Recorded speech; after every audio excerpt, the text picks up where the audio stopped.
So a lot of us here are big Star Wars fans. I see a lot of Star Wars, some lightsabers. But for those who may be less familiar, let me give you a little intro. The Star Wars saga began as a scrappy little sci-fi movie in 1977. The special effects were not very good. But it has grown and become this sprawling media empire in its own right, with 11 movies, several TV shows, dozens of novels, comics, action figures, video games, and more. There are conferences with people dressed up. It's a whole thing. The main story happens in a trio of film trilogies. Episodes 1, 2, and 3, which came out in the late 90s, early 2000s, are about Anakin's journey to the dark side that we just went over. Episodes 4, 5, and 6 are about his son Luke's quest to defeat the Emperor. Those are called the original trilogy, and they came out in the 70s and 80s. And episodes 7, 8, and 9 are about Anakin's grandson Ben, his journey to the dark side, and Palpatine's granddaughter Rey on a quest to defeat the Emperor again. Listen, I didn't say they were all good. So it's a story about rebellion against an authoritarian empire.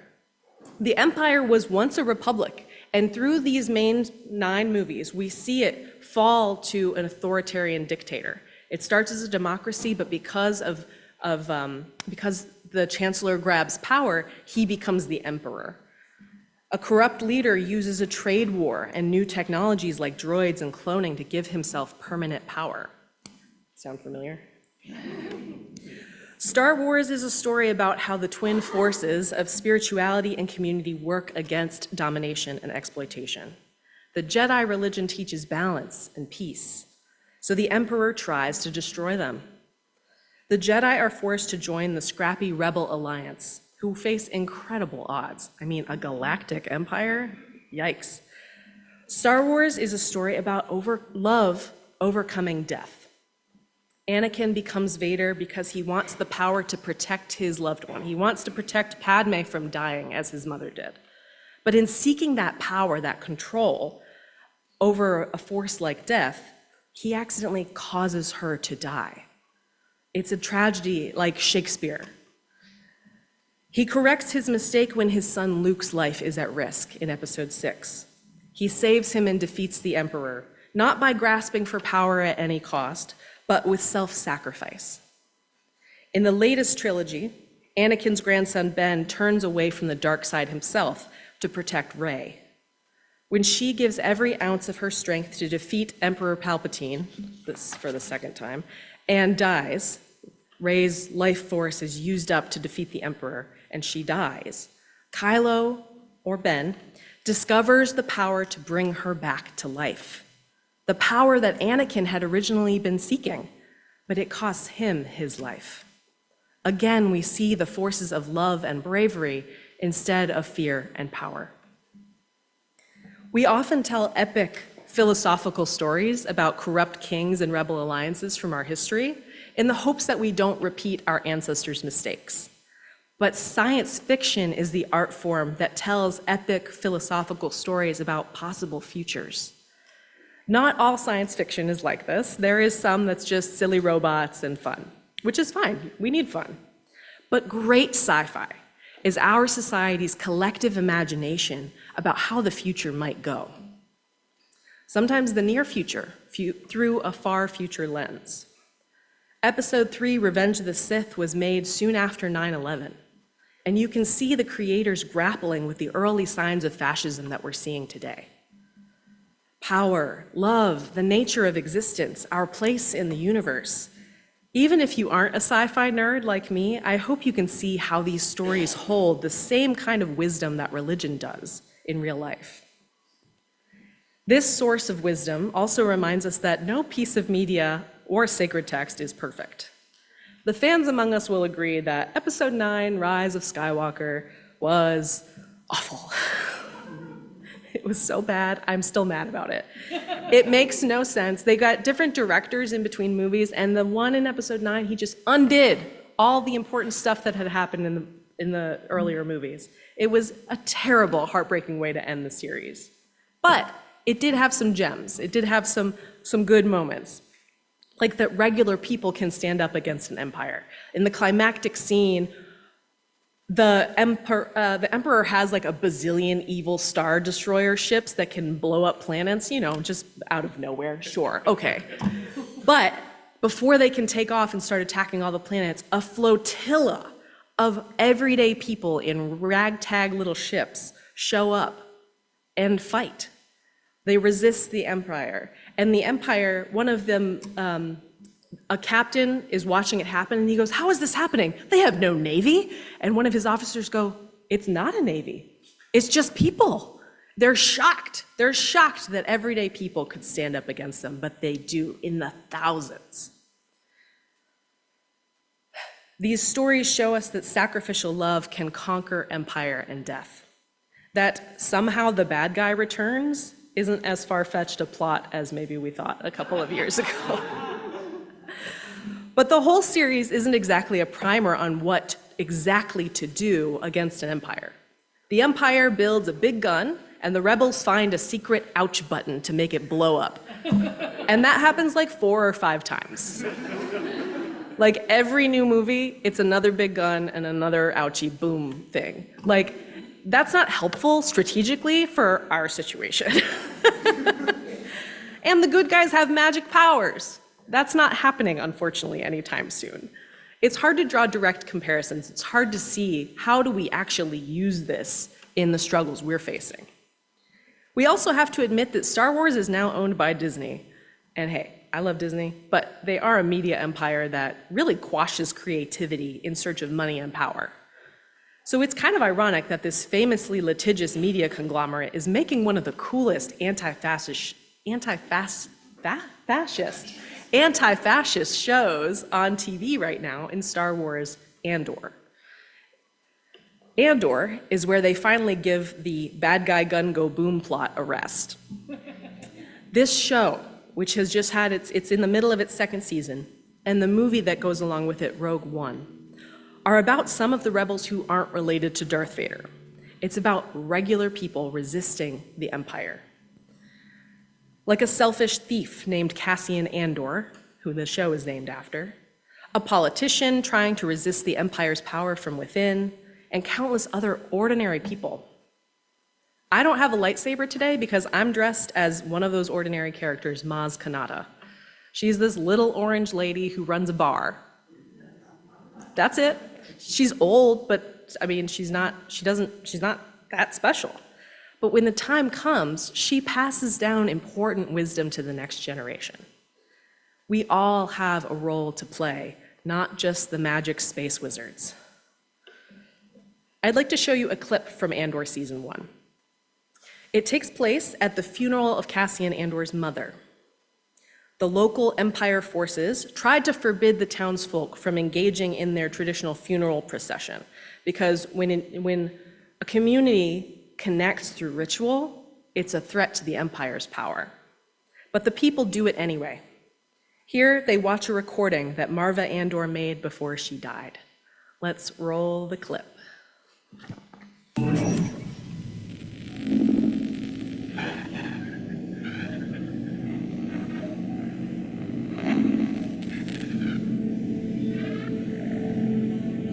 My name is Marva Andor. I'm honored to stand before you. I'm honored to be a daughter of Tharix, and honored to be worthy of the stone. A stranger. Feels if I can see you. I was 6, I think. First time I touched a funerary stone. Heard our music. Felt our history. Holding my sister's hand as we walked all the way from Fountain Square. Where you stand now, I've been more times than I can remember. I always wanted to be lifted. I was always eager, always waiting to be inspired. I remember time it happened, every time, the dead lifted me. With their truth.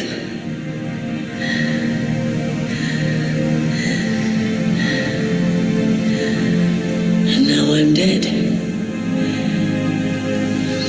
And I yearn to lift you.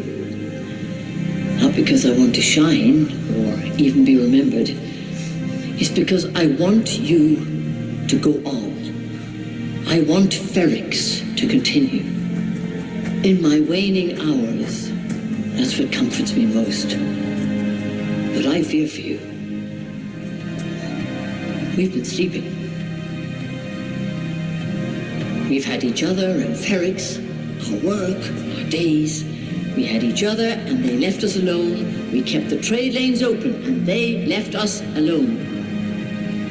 We took their money and ignored them. We kept their engines churning, and the moment they pulled away, we forgot them. Because we had each other. We had Ferrix. But we were sleeping. I've been sleeping. I've been turning away from a truth I wanted not to face. There is a wound that won't heal at the center of the galaxy. There is a darkness reaching like rust into everything around us. We let it grow, and now it's here. It's here, and it's not visiting anymore. It wants to stay. The Empire is a disease that thrives in darkness. It is never more alive than when we sleep. It's easy for the dead to tell you to fight. And maybe it's true. Maybe fighting's useless. Perhaps it's too late. But I'll tell you this. If I could do it again, I'd wake up early and be fighting these bastards from the start. Fight the Empire! Fight the Empire. Fight the Empire. I agree with Marva Andor in this clip. I think here in real life, too, where the creators of this story live, there is a hungry, growing wound at the center of our society. It isn't new. It's been there since we enslaved millions of Africans, forced indigenous people off their lands, forced innocent Asian families into internment camps, ostracized people with disabilities, made lesbian, bisexual, gay, and transgender people fear for their lives just for being who they are and loving who they love. This force, this evil, has crept quietly for decades, for centuries, but it's back in force now. I believe these oppressions are one interconnected evil. I don't know exactly what to call it.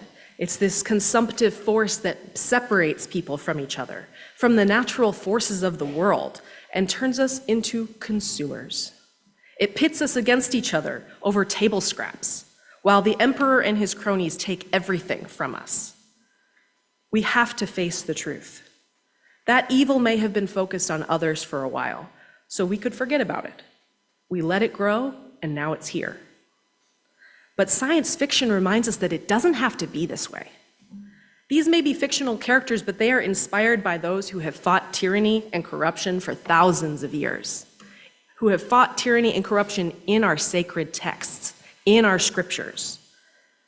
There have always been rebels who take care of each other, who resist greed and cruelty, who channel the life force that connects all things. That isn't just sci-fi magic, that's real. These rebels refuse to sacrifice others to protect only their own loved ones. Instead, they're willing to sacrifice their comfort and safety to do what is right, especially for our children. Our children will deal with, and are already dealing with, this evil empire of selfishness and hate. It isn't science fiction to them, it's the future staring down the barrel. So will we correct our societal mistakes and defeat the empire for their sake? Will you join the Rebel Alliance in real life? I have left a handout for you all of 198 nonviolent methods of action that I hope you'll take with you and look over. No action is too small. No person is too ordinary to say, it doesn't have to be this way. We can make the world and the galaxy a better place. May the Force be with you.